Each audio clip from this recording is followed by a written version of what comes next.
Maghrib rahimakumullah. Alhamdulillah, pada malam hari ini kembali kita melanjutkan pelajaran kita dalam menyelesaikan kurikulum pada bidang akidah.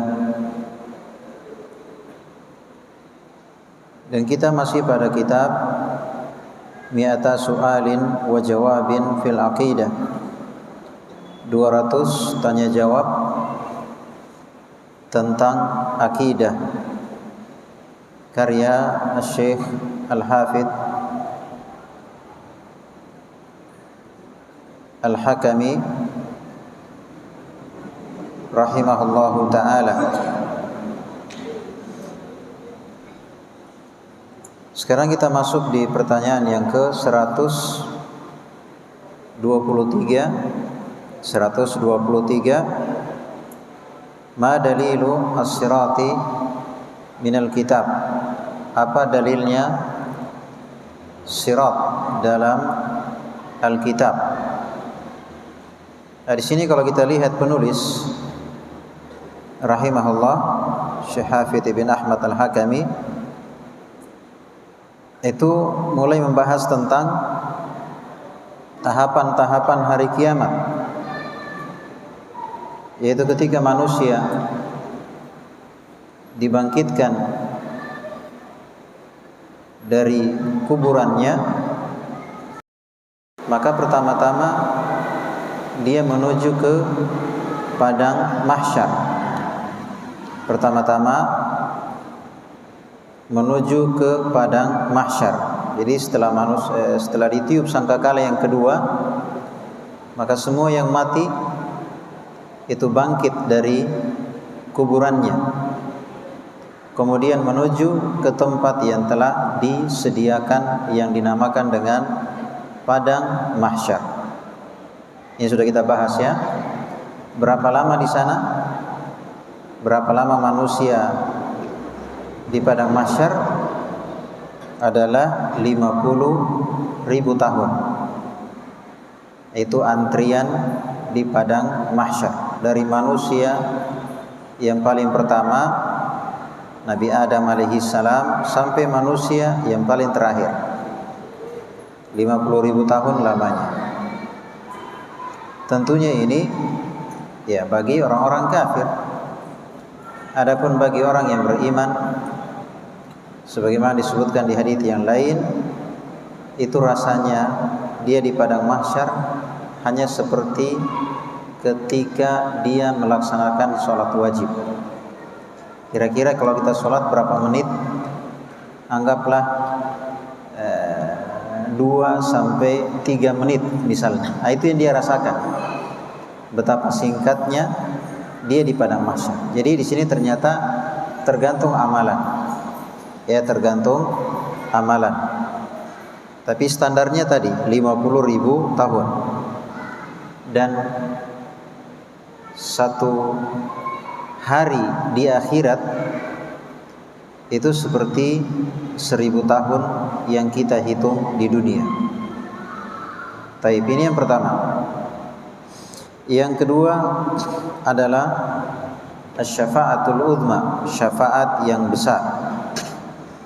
Syafaat yang besar sudah pernah kita bahas ya. Intinya kita ingatkan kembali. Yang kedua, syafa'atul uzma, syafaat yang besar, di mana manusia sudah kehausan, kepanasan, bahkan ada yang tenggelam dengan keringatnya karena matahari didekatkan. Maka tentunya manusia menginginkan ada orang yang berani meminta kepada Allah supaya dimulai prosesi berikutnya. Jangan di padang mahsyar terus. Maka manusia datang kepada Nabi Adam, Nabi Nuh, Nabi Ibrahim, hingga datang kepada Nabi kita Muhammad sallallahu alaihi wasallam. Barulah Nabi kita Muhammad setelah sujud yang lama, kemudian dipersilakan bangkit dari sujudnya, kemudian dipersilakan untuk memberikan syafaat. Ini namanya syafaatul uzma. Artinya Nabi memberikan kebijakan untuk dimulai proses kiamat, ya prosesi berikutnya. Ini proses yang kedua, yaitu syafaatul uzma. Kemudian yang ketiga yaitu pembagian catatan amalan. Pembagian catatan amalan. Ini yang ketiga. Ada yang terima amalannya dengan tangan kanan, ada yang terima dengan tangan kiri lewat belakang, ya kan? Lewat belakang. Tergantung isinya. Kalau catatannya catatan kebaikan, akan dia terima dengan tangan kanan dari depan. Tapi kalau isinya adalah dosa-dosa dan kesalahan, akan dia terima dengan tangan kiri lewat belakang, ya. Baik, ini yang ketiga. Kemudian yang keempat yaitu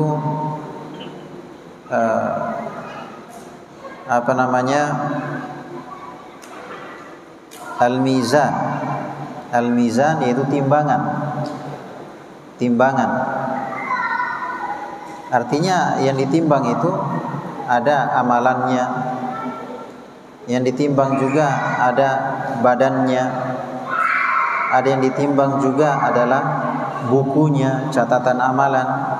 Ini tiga yang ditimbang, entah yang ini, yang sana, yang itu, mungkin ini, ya tiga ini.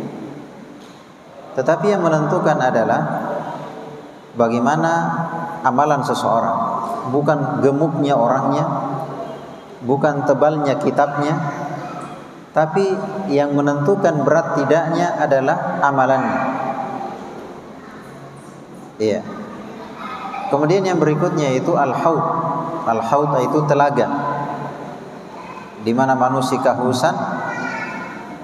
Iya, setelah di padang mahsyar, kemudian menerima itu syafaat, kemudian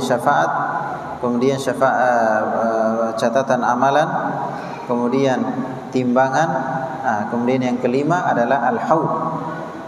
Al-haud itu telaga. Iya, akan dijelaskan. Kemudian yang keenam yaitu as-sirat. As-sirat artinya ada jalan di atas permukaan jahanam. Kemudian yang ketujuh yaitu qantara. Qantara itu jembatan di dekat surga, ya. Itu ada qantara.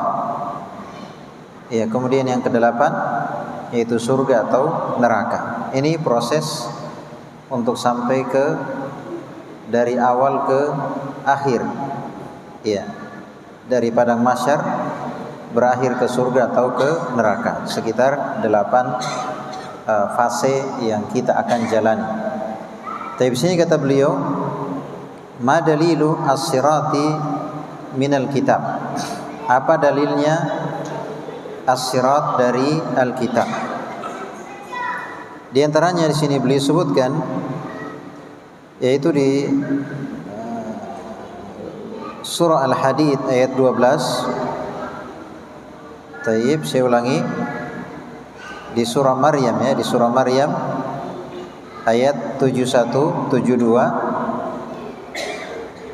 Allahu Jalla wa Ala berfirman, wa in minkum illa wariduha. Wa in minkum illa wariduha. Kana ala rabbika hatman maqdiya. Setiap dari kalian akan melewati neraka tersebut, maksudnya sirat. Setiap dari kalian akan mendatangi as-sirat. Kana ala rabbika hatman maqdiya. Itu merupakan ketetapan yang sudah pasti di sisi Tuhanmu. Tsumma nunajjil ladzina taqaw. Kemudian kami selamatkan orang-orang yang bertakwa. Wa nadharul zalimina fiha jithiya. Dan kami biarkan orang-orang yang zalim dalam keadaan, kami biarkan orang-orang zalim di neraka itu, maksudnya terjatuh ke dalam neraka dalam keadaan berlutut. Ayat ini di antara dalil bahwa setiap orang akan melewati as-sirat. Wa in minkum illa wariduha. Kemudian di Al-Hadid, surah Al-Hadid ayat 12, yauma tara al-mu'minina wal mu'minati yas'a nuruhum baina aydihim wa bi aymanihim. Hari ketika kamu melihat orang-orang yang beriman, laki-laki maupun perempuan, itu bersinar, bercahaya dari depan, dari samping kanan, bercahaya. Jadi ketika mereka melewati as-sirat. Iya. Ini dalil tentang as-sirat. Kemudian dari sunnah. Pertanyaan yang ke-124. Wa ma dalilu sifatihi minas sunnah? Apa dalil tentang sifat-sifatnya dari sunnah? Ya, maksudnya bagaimana keadaan as-sirat yang disebutkan dalam sunnah, dalam hadis. Karena ini perkara gaib. Seorang tidak boleh berbicara perkara gaib kecuali harus ada keterangan dari Al-Quran dan sunnah atau hadis. Kata beliau, fihi ahaditsu katsirah, fihi ahaditsu katsiratun minha qauluhu sallallahu alaihi wasallam fi hadits syafa'ah. Dalil-dalil tentang sifat-sifat as-sirat itu sangat banyak sekali. Di antaranya adalah hadis tentang syafaat. Hadis tentang syafaat, yaitu hadis riwayat Abdul Razzaq, Imam Ahmad, Al-Bukhari, Muslim, An-Nasa'i, Ibnu Majah, dari hadis Abu Sa'id Al-Khudri. Kata Nabi sallallahu alaihi wasallam, yu'ta bil jasri fayaj'alu baina atau fayuj'alu baina dhahrai jahannam. Qulna ya Rasulullah, wa mal jasru? Kata Nabi sallallahu alaihi wasallam, akan dibentangkan jembatan di permukaan jahanam. Jadi ada permukaan jahanam, dipasang jembatan di atasnya. Itu namanya as-sirat. Itu namanya as-sirat. Siapa yang bisa melewati jembatan ini, berarti dia bisa tembus ke surga. Kan begitu.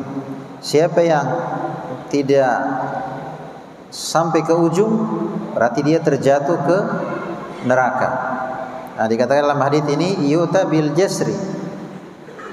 Ya, akan pampangkan, ya, akan dipasangkan, ya, jembatan di permukaan jahanam. Para sahabat bertanya, wahai Rasulullah, apa?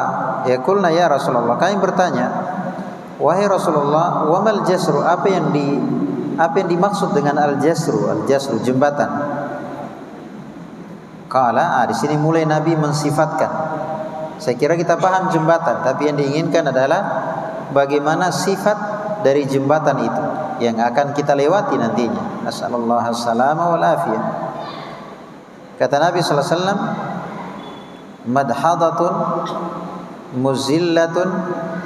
Ini sifatnya ya. Jadi madhadah itu artinya licin. Ya, licin. Jadi jembatan ini licin. Muzillah itu artinya menggelincirkan. Maksudnya setiap orang yang lewat itu tergelincir. Jadi ini sifatnya. Ya. Alaihi khatatifu wa kalalibu wa haskatun mufaltahatun laha syaukatun uqaima takunu binajd yuqalu laha as-sa'dan. Ini sifatnya ya. Kalau kita bahasakan ini secara bahasa Indonesia, Jadi di sekitarnya, maksudnya kiri dan kanannya, itu ada kayak apa ya? Lihat jangkar kapal. Nah, itu ada yang nyambar-nyambar seperti itu. Ya, jadi jembatannya sudah licin. Kemudian kalau orang lewat itu sangat rentan untuk jatuh, sangat mudah untuk jatuh. Kemudian di sekitar kiri dan kanan itu ada cabik-cabik, ada jangkar-jangkar. Ya, ada ya seperti itulah yang menyambar-nyambar di kiri dan kanannya. Kira-kira di sini yang tergambar apa? Kira-kira gampang lolos atau sulit? Ya kan? Besar kemungkinan atau kecil kemungkinan bisa lolos? Kecil kemungkinan. Karena licin. Ya kan? Kemudian orang yang lewat kebanyakannya akan terjatuh. Kemudian di sekitarnya ada cabik-cabik, jangkar-jangkar yang mencabik, yang orang kalau terkena langsung tercabik atau terjatuh. Ya kan?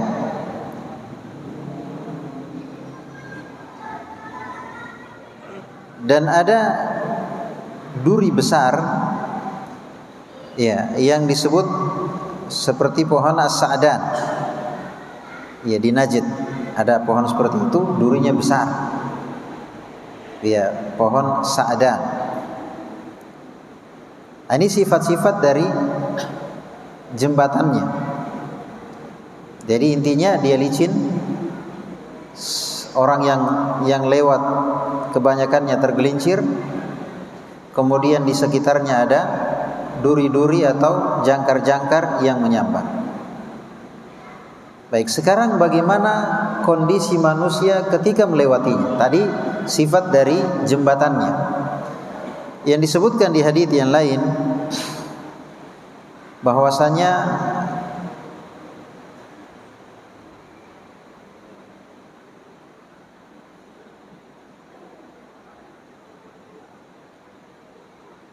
sebagaimana di hadits as-sahih, wa qala Abu Sa'id radhiyallahu anhu balagani anal jasar. Berkata Abu Sa'id radhiyallahu anhu, balagani anal jasar, telah sampai kepada saya anal jasar. Taib, atau dia menyampaikan kepada saya anal jasar, bahwasanya jembatan itu adakku minas sya'rah atau minas sya'rati wa haddu minas sayfi. Jembatan itu lebih halus daripada rambut, lebih halus daripada rambut, dan lebih tajam daripada pedang. Ini tambahan ya, tambahan pensifatan dari jembatan atau as-sirat. Jadi sudah ya, dia licin. Kebanyakannya kalau orang lewat pasti jatuh, tergelincir. Kemudian lebih halus daripada rambut, lebih tajam daripada pedang, dan di sekitarnya ada duri atau jangkar-jangkar yang menyambar. 5 ya, 5 sifat. Dan ini bukan pembatasan, ini kita hanya sebutkan beberapa hadits yang menyebutkan sifat dari as-sirat. Ya, tentunya di sini di antara tujuan kita membaca hadits-hadits seperti ini ya adalah untuk melahirkan rasa takut. Kira-kira kalau kita melewati jembatan, di bawah jembatan itu ada api, kemudian jembatannya seperti itu keadaannya, kecil kemungkinan untuk selamat, berhasil. Kira-kira perasaan kita bagaimana? Santai aja atau takut? Nah, itu diantara tujuannya adalah supaya melahirkan rasa takut. Nah, dengan lahirnya rasa takut ini adalah dorongan atau motivasi bagi kita untuk melakukan amalan-amalan yang sehingga kita bisa selamat. Banyak-banyak bertobat, istighfar, ya, beramal salih. Taib. Sekarang bagaimana orang yang melewatinya? Kalau tadi sudah ya jembatannya, ya jembatannya. Sekarang bagaimana orang yang melewatinya? Kata Nabi, yamurrul mu'mina. Sekarang beliau sebutkan dulu orang beriman. Orang beriman. Yamurrul mu'minu 'alaiha kalbar. Orang yang beriman melewatinya atau melintasi as-sirat, itu ada yang melewatinya seperti al-barq, yaitu petir. Apa, kilat, secepat kilat. Lihat kilat ya. Kalau musim hujan banyak petir, ada kilat, itu bagaimana cepatnya. Ada yang melewatinya secepat itu. Ya, mana lebih cepat? Mana lebih cepat, kilat atau pesawat? Kilat, iya kan? Dia sekedip langsung, iya kan? Nah, jadi ada yang melewatinya seperti itu. Masya Allah. Jadi ternyata kengerian tadi, tapi pengaruh dari amalan, sehingga ada yang melewatinya secepat kilat. Secepat kilat. Iya. Ya, tentunya di sini kalau kita lihat dari amalan-amalan yang luar biasa ya, para nabi, para rasul, iya kan? Taib. Tentunya mereka ya layak ya dengan melewati as-sirat secepat kilat. Wa karrih, dan ada yang melewatinya seperti angin kencang, seperti angin. Wa ka'jawidi al-khail, dan yang ketiga ada yang melewatinya seperti kuda yang berlari kencang. Ada kuda yang cepat, yang kencang, seperti itu. Yang ketiga wakar rikab, seperti gerombolan atau kumpulan orang yang berkuda. Kalau tadi kan kuda kencang memang, kalau ini ya kumpulan orang berkuda, kemudian mereka bersama berlari. Nah, itu dia. Baik, ini keadaan-keadaan, bahkan disebutkan nanti ada yang merangkak, ada yang terseret. Ya. Kata Nabi, fanajin musallamun. Ada yang najin musallam, ada yang selamat tanpa ada cacat. Karena ada yang merangkak, robe-robe, hampir jatuh, ya, berdarah-darah, tapi selamat. Tapi ini yang pertama, ada yang selamat tanpa cacat, aman dia, selamat dan aman. Wanajin makhdusin, dan ada yang selamat tapi dalam kondisi cedera, tapi selamat, alhamdulillah. Cedera karena bagaimana tadi jembatannya ya, ada jangkar-jangkar yang menyambar, duri-duri yang menyambar, kemudian tajam, ya kan, licin, gampang jatuh. Tapi ada yang seperti ini, artinya dia selamat walaupun dia cedera. Wa makdusun fi jahannam, dan ada yang terjatuh di neraka jahanam. Nah, ini sifat-sifat ya. Jadi ada yang selamat aman, ada yang selamat dalam kondisi tertati-tati, bersusah payah, ya, tapi alhamdulillah selamat. Dan ada yang makdusun fi jahannam, ada yang terjatuh dalam neraka jahanam.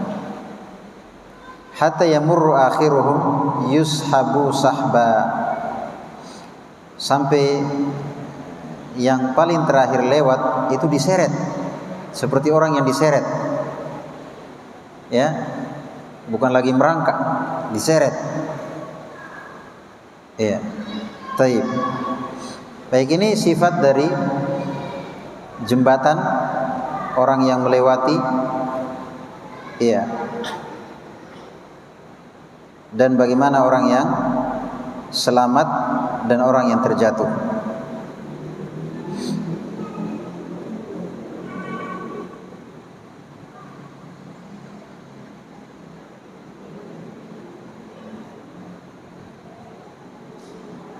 Kemudian pertanyaan yang ke 125, kata penulis, ma dalilu al-qisasi minal kitabi, apa dalil qisas dari Alkitab? Qisas maksudnya qisas artinya pembalasan. Maksudnya di sini bukan qisas di dunia ya, tapi kita sekarang lagi membahas hari akhirat. Di hari akhirat itu ada qisas, ada pembalasan. Nah, sekarang apa dalilnya tentang pembalasan dalam Al-Quran? Jawabannya diantaranya di surah An-Nisa ayat 40. Innallaha la yadhlimu mithqala dzarratin wa in taku hasanatan yudha'ifha wa yu'ti min ladunhu ajran 'azima. Sesungguhnya Allah tidak menzalimi sekecil apapun dari amalan. Maksudnya amalan sekecil apapun itu tidak ada yang hilang, tidak ada yang luput, tidak ada yang tidak berguna, tidak ada yang sia-sia. Semuanya bermanfaat. Sekecil apapun dari kebaikan, tidak ada yang sia-sia. Ya. Demikian pula kejelekan. Wa in taku hasanatan yudha'ifha. Kalau ada kebaikan, misalnya ada satu pahala, maka satu pahala ini Allah akan lipat gandakan. Masya Allah ya, kalau pahala Allah lipat gandakan. Kalau dosa tidak. Kalau dosa itu tidak dilipat gandakan. Kalau satu dosa ya satu saja. Tapi kalau satu pahala itu dilipat gandakan, menjadi 10 kali lipat, menjadi 700 kali lipat, seperti yang disebutkan dalam hadis ya. Sampai kelipatan hanya Allah yang mengetahui. Allah, tergantung keikhlasan dan kesesuaian dengan sunnah Nabi sallallahu alaihi wasallam. Iya, jadi 1, 10, 700 sampai kelipatan cuma Allah yang mengetahui.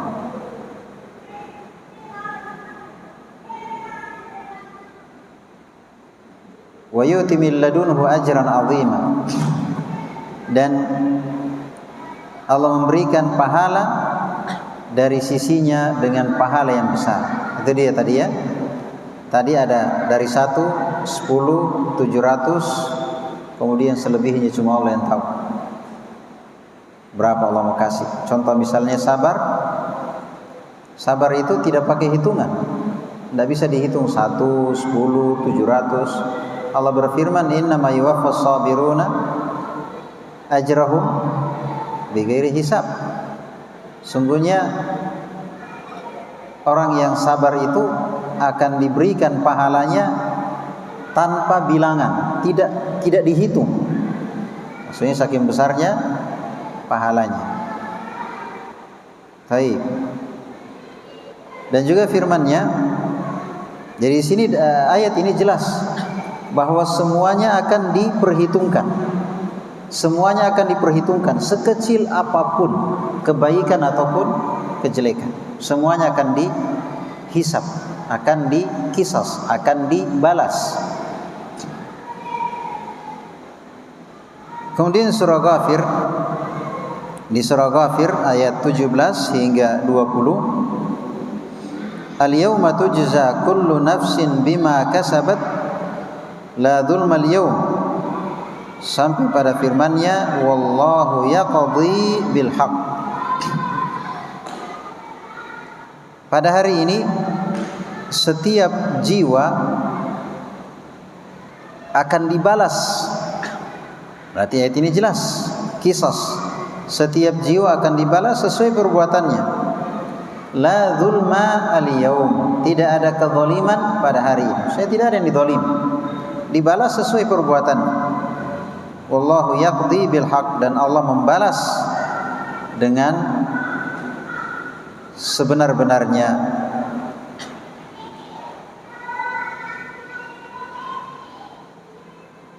Juga firman-Nya di surah Zumar ayat 69, wa qudiya bainahum bil haqqi wa hum la yudlamun, dan diputuskan ya bainahum, kezaliman yang ada di antara mereka, dengan kebenaran, maksudnya dengan seadil-adilnya, dan mereka tidak akan dizalimi. Jadi di dunia kita pinjam uangnya orang, kita nggak bayar, nanti kita bayar di hari kiamat. Kita geser-geser patok tanah, kita harus kembalikan di hari kiamat. Ya, kita gibahi orang, ceritakan kejelekan orang, akan dibayar pakai pahala pada hari kiamat. Segala kezaliman sekecil apapun, di sana nanti akan ada yang bagi-bagi pahala. Akan ada yang bagi-bagi pahala. Itulah orang yang berbuat zalim di dunia. Maka dia karena cuma pahala yang ada, berarti dia harus bayar dengan pahalanya. Harus dia bayar dengan pahalanya. Makanya disebutkan ada hadis tentang orang yang bangkrut, kata Nabi. Tahukah kalian orang yang bangkrut? Ya, bagaimana tidak bangkrut? Di dunia Masya Allah dia bikin pahala sebanyak-banyaknya, ya, ternyata di akhirat dia bagi-bagi pahala. Dia tidak bayar hutangnya, dia ambil tanahnya orang, dia ceritakan kejelekan orang, dia pokoknya kezaliman, ya kan? Kalau dia tidak punya pahala lagi, maksudnya sudah habis pahalanya, dosanya orang itu yang dia pikul. Dan dia mau kasih apa? Pahala sudah habis. Sementara yang nagih masih banyak, maka dosa-dosanya mereka yang dipikulkan ke dia. Ini sangat mengerikan. Artinya apa? Kalau kita tidak meremehkan dosa, tapi kalau kita memperbandingkan, ini sekedar memperbandingkan. Kalau dosa kita antara kita dengan Allah Azza wa Jalla, lebih mudah untuk kita bertobat. Karena yang penting kita ikhlas, kita menyesal, dan kita bertekad untuk tidak mengulanginya lagi. Selesai. Aman, bersih. Tapi kalau urusan dengan orang lain, harus selesaikan. Minta maaf memang, kalau tidak minta maaf, ya, mumpung masih di dunia. Kalau tidak, prosesnya di hari kiamat seperti tadi. Pertama, kita harus bagi-bagi pahala. Yang kedua, kalau pahala kita sudah habis dan yang nagih masih antri, dosa-dosa mereka lah yang dipikulkan ke kita. Ini sangat menakutkan. Ya kan? Maksudnya apa? Mending kita di dunia ini dizalimi daripada menzalimi. Jangan kita merasa menang. Saya habisi dia, saya kalahkan dia dengan oke lah, ya kan? Mending kita terzalimi daripada kita menzalimi. Ya kan? Baik. Sepertinya waktu, ya. Adapun dalil dari sunnah, ini pertanyaan yang ke-126, yaitu ma dalilul qisasi wa sifatuhu minas sunnah. Apa dalil qisas dan bagaimana cara qisas? Jadi apa dalil-dalil pembalasan di hari kiamat dan bagaimana cara dibalas? Tadi diantaranya ya, bagi-bagi pahala ya. Kalau pahala kita habis ya dosanya orang yang kita zalimi yang kita ambil. Itu diantara bentuk kisos pada hari kiamat. Iya. Baik, sekiranya itu ya apa yang bisa kita bacakan pada kesempatan malam hari ini. Ya semoga apa yang kita dengarkan bermanfaat bagi kita semua. Subhanakallahumma wa bihamdik, asyhadu an la ilaha illa anta, astaghfiruka wa atubu ilaik. Wa akhiru da'wana alhamdulillahi rabbil alamin.